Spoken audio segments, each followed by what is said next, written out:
favorite and number one podcast platform. My name is Mubita and I'm the host for this podcast. Yeah, so this happens to be our first ever episode. We are very excited to bring to you an interesting topic of discussion. And I'm not alone here on the show. I have with me a very special guest who is a young entrepreneur. She's been into entrepreneurship and also she is interested into women and girl child empowerment. So she's going to be helping us understand or dig deeper into this topic of discussion, which is running a business while in college or university. But the big question is, what exactly does it take? And how does one manage these two? Hi, how are you? I'm fine, thank you. Good to have you here. Thank you so much for coming. Thank you. Interesting. So tell us what's your name and what you do. Okay, my name is Modesta Joseph. I'm a second year at Entrepreneurship University studying international business and trade. I'm also the founder of an organization called Voices Against Harassment that works to solve the issue of sexual violence in my country, Tanzania. But also, I'm a fundraising lead and a communication officer at an organization called Absent Girls. At Absent Girls, what we do is we aim to bridge the gender gap, gender negative gap that's exists in many countries. But also, I run two small businesses. One, I sell dogs, basically connect people who need dogs and people who have dogs, and then kind of like a middleman, but using my phone. And I also have an online shop that sells different kind of clothes, fashion style. That's based in Kigali. But for the dogs, TZ and here, and my organization is mainly in Tanzania. Yeah. So Quite a number of things that's in it, and that really qualifies you to be a social entrepreneur. And yeah, so glad that you're here to help us understand this topic for today. To briefly dive into this topic. So, as an individual or as a social entrepreneur, what does entrepreneurship mean to you? I think entrepreneurship for me means three things. I think the first one would be, first of all, to problem solving and maybe opportunities identification, but also taking risk and creativity and innovation. So what do I mean when I say this point? I think for most people that I've met, other founders or other entrepreneurs, we all have a certain vision that we see. We are all trying to solve this particular problem that we see with our companies, our organization, or our products. I think that's something that is very common in many businesses. And I think that's what makes entrepreneurs unique, because we do not just give you a product or a service, but we solve a certain problem that you go through every day, and we make it easier for you to now go through your daily life with ease and convenience because of what we give to you.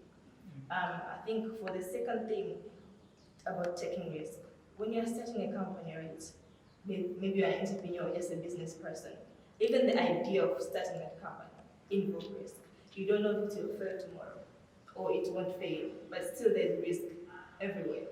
From the operation room, what you do outside, how you reach your customers everywhere, or whatever you do, have certain risk to it.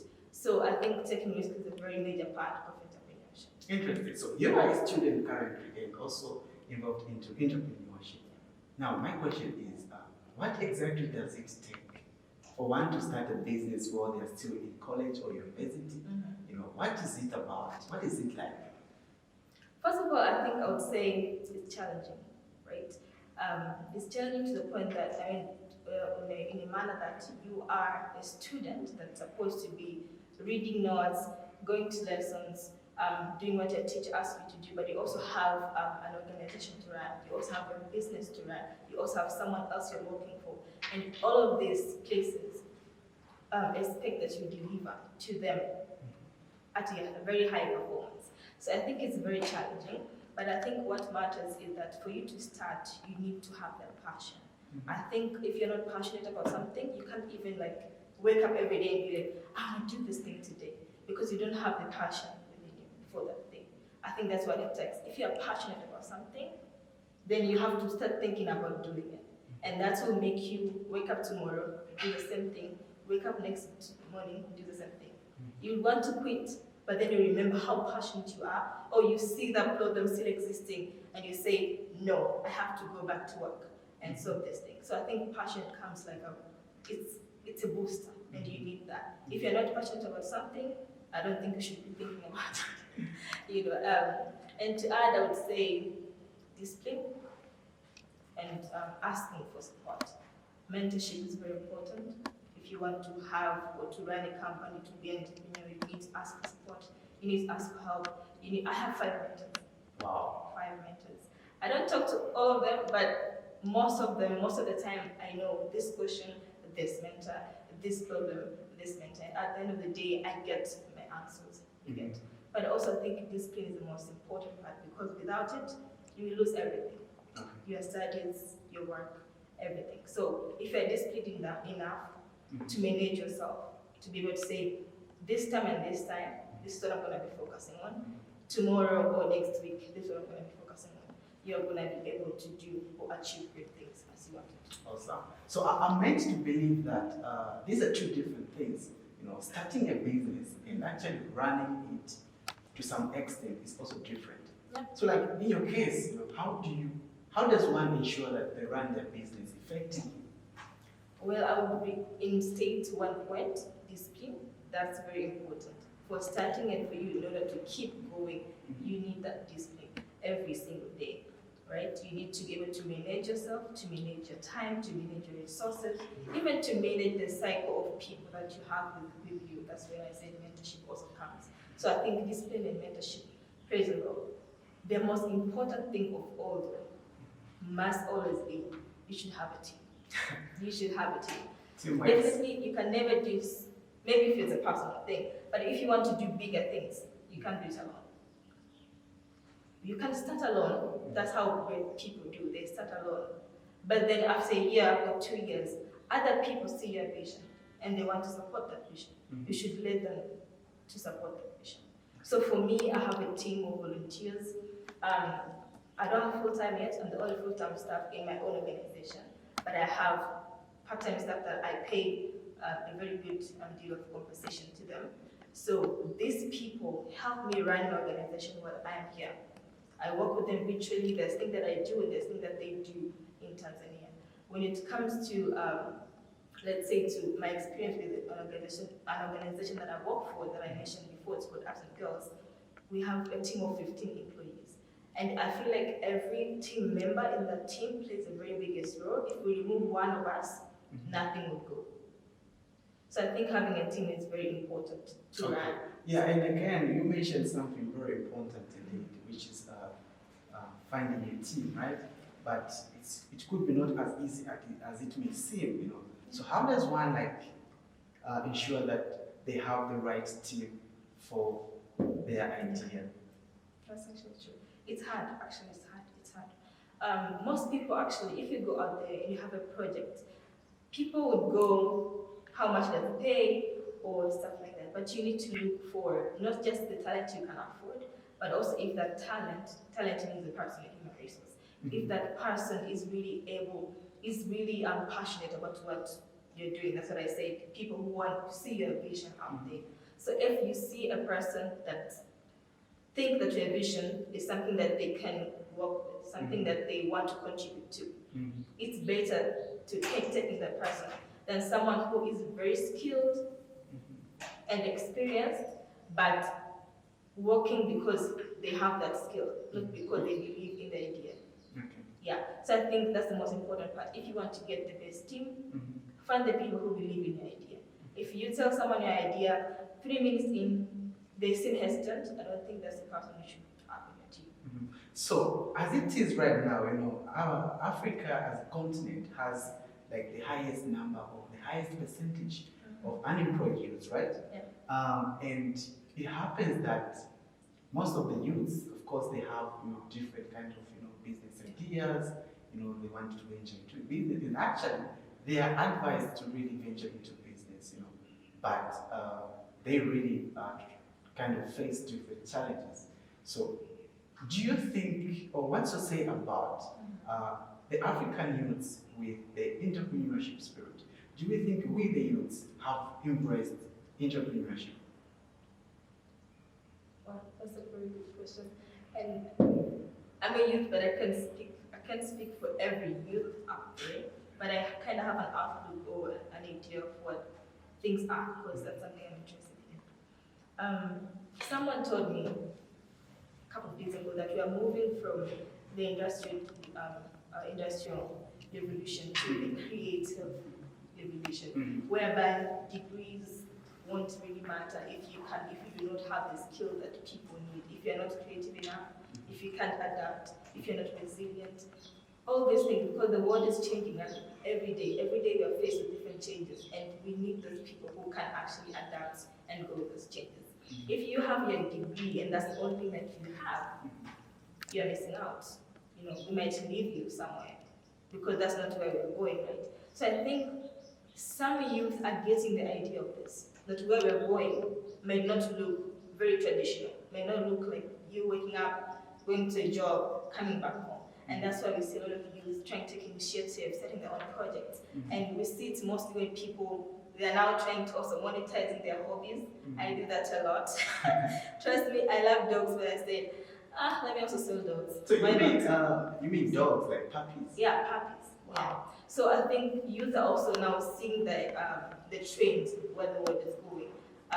People are now using their phones not just for chatting. They're using it to make posters, to communicate with people, to connect, to network. Like, people are very youth, let me say. And for me, I think in my network, I have those people who you can actually see that they're doing something about the resources that they have around them. But I think we really have to do more because Africa will have the most youth population in the world, whatever Fred usually says. But our resources may be enough, but not really enough. So we need to think about how we ourselves as youth, we can get out there and create more jobs for other people, create more jobs for ourselves, because that's where the world is going. No one is going to hire you if you can't even hire yourself. Great. Indeed. So I believe, each and every person out there, even me, whenever you want to plan, or you want to implement something, right, you come up with different expectations. Yeah, so in this case, for someone, a student who wants to start running, a side hustle business, so what should their expectations be like? And also, how does one stay or remain relevant if they do not meet to their expectations? I think I'll first answer the first part. Yeah, sure. Yeah. So I think for me, right, when you start a business, not young, but when you start a business early, there's many things that you can expect. First of all, there's that sense of independence that comes with you being able to create an income for yourself. There's a sort of feeling that I'm independent, I can make my own decisions, financial decisions, and I can impact someone else's life, not just myself. It gives you some kind of responsibility, but also to give you that financial freedom. Trust me, university students need financial freedom. Everybody says, I'm broke. But if you can afford food, you can afford to go out on one day a week, it gives you that sense of like, I'm actually doing good in life. So I think the expectation should be they'll be able to get that feeling of independence with it, to get responsible, to actually experience the world of the job market even before going out there. Because when you go to work with people for the first time, it's challenging. But when you know, or when you experience working with people in a business before even going to a job, you understand how it is to do that. But also it comes with a lot of pressure mentally, right? A lot of anxiety there.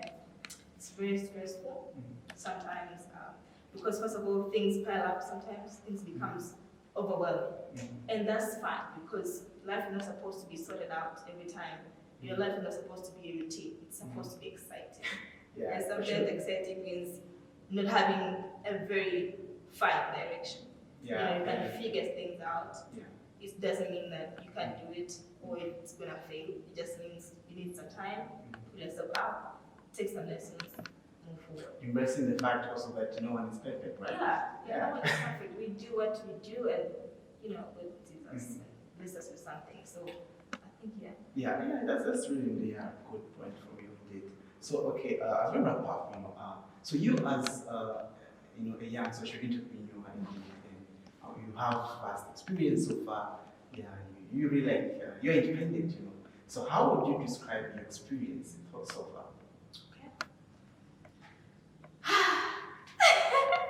Okay, it's been, for me, honestly, let me just give a very short brief of my story as an entrepreneur.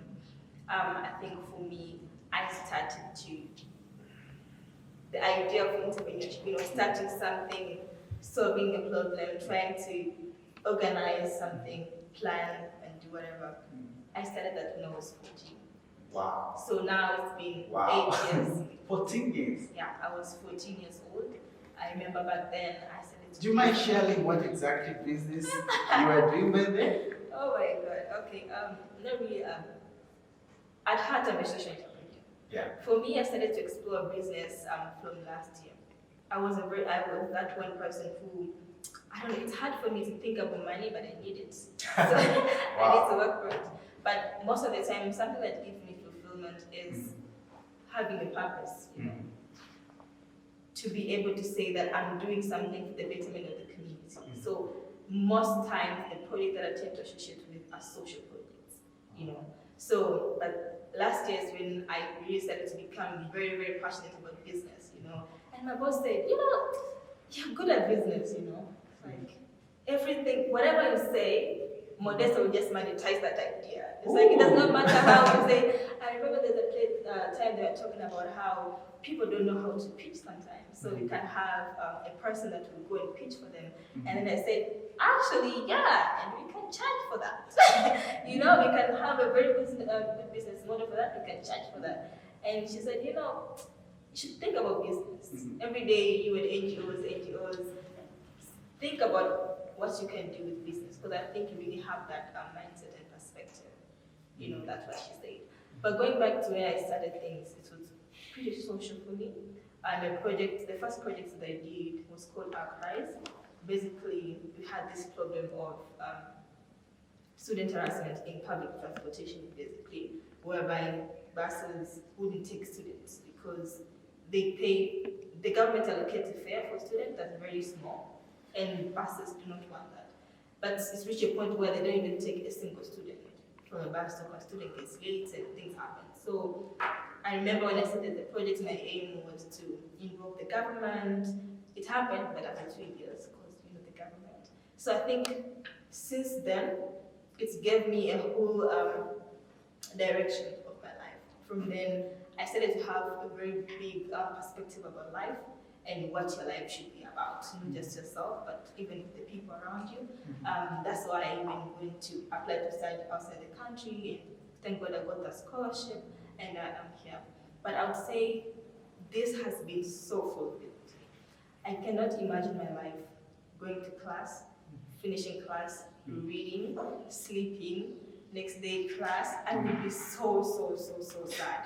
Because I just can't stand that. I feel like my organization or my work outside of school gives me more purpose. Wow. It gives me more purpose, more fulfillment, because I can see the effect right there and then. If I make someone smile, I make someone smile, and you can see it from their face. If I try to better this situation or problem, those efforts pile up and create something strong that can actually change societies. So I think it's been very fulfilling for me. It has also been challenging. One main factor being, if you work in a social organization sector, NGOs, maybe it depends in donations, partnerships, community fundings, which is very, very tough because every organization has funding. So it's like competition, who's going to get, who's not going to get. So, and for an organization, you are limited to a business model that you have, because you can't make more than what you need to run. You'll be a business if you do that. So it's really tough. It was tough for me to get those fundings moving. You get them, but it's tough. That was one of the toughest, I think. I think that's the tough side of running an NGO, to secure those funding, to make it more sustainable. Right? Yeah. Finally, what's the final remarks, to any student out there thinking or having a business idea, but maybe they're scared, of starting that because they think it may affect their academics. So what did you have to say, or what's a word of encouragement to them? Okay. I honestly think that people shouldn't just be going to school and that's that. I feel like that will give you a very thin, a limited way of thinking. Because I think when you add academics and you add business here and then you add your social life here, you have like a complete cycle of really what life is about. So you should really explore all of them, not one or the other. All of them should coexist. I have a very good social life, and I'm a very busy person, Wow. and I get very good grades. Oh. So it's So you're really balancing it out. trying. It's really important for us to have an idea of everything because that will help us to even know what our interests are. I changed my career, my career path. I was more into science tech person and I'm doing business. That's because I worked for a year and then I knew I love computers, but I don't want to be on a computer 24/7. I want to go out there and do something for the people. Get so I think it's very important, and they shouldn't be afraid because if you don't try, you will never know. Yeah, you never know what if it would have succeeded or failed. You would have never known the lesson that you would learn if you go with it, if you try it out. And there's no, if you think it's hard for you to do one thing yourself, there's something called co-founders. Find someone, that you think they have a similar interest in with you. Join hands, say, let's do this. You don't have to do everything by yourself, as I said before. You can utilize that as one way to actually do something. You don't have to do it yourself. You can be 3, you can be 4, all of you can do something and it can be big. Amazing stuff there, and I appreciate the fact that you really did share with us the insight, of course, points that really could help someone, any student out there who has been procrastinating, hesitating about bringing that business idea to life, So it's really good that we have people like you who has taken upon that challenge to bring your business ideas to life while you're still in university, and which is really good, And thank you so much for coming to the show here on the Topic Podcast. But before we let her leave this platform, we have some interesting questions for her. We call these short question and answers that she has to share with us. Of course, even you there, our listeners and viewers, let's hear from us. So I'll be asking you about 3 to 5 questions. Okay? Yeah. So the first question is, what keeps you up late at night? It's Tanzania where girls in Cambodia are treated as really Wow. are treated equally and give their basic rights. Interesting. Our second question is, cooking or washing dishes? I don't know cooking, but I still go cooking, but I think I will eat whatever I cook. Even if I'm bad. All right. And then the following question is, who is the secret admirer? My mom. Wow, her mom. Okay. Black tea or coffee? So to disappoint that. Okay. What's your biggest fear? Wasting your time. Wasting your time. Okay. It's not that I've been wasted it before, I have. That's why it's very scary. Yeah, okay. And this one now, it's more of it's up to you. So, on a yacht or on a plane? Definitely on a plane. I don't think I should be in the air. Right.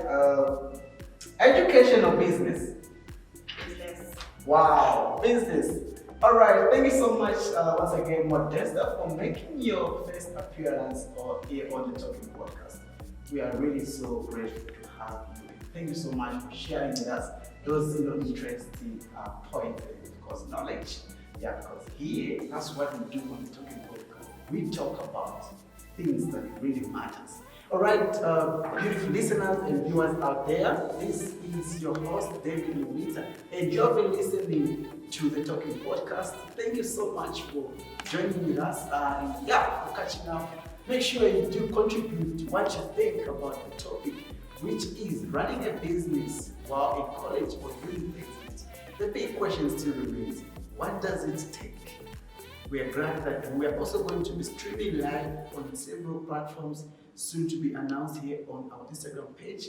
Don't forget to turn on your notification bells because next week again at the same time we drop you another epic episode with another special guest on the show. Thank you so much. Remember, you are listening to the Talking Podcast that brings you the talk that matters. Thank you so much. Stay blessed. See you. I'm out.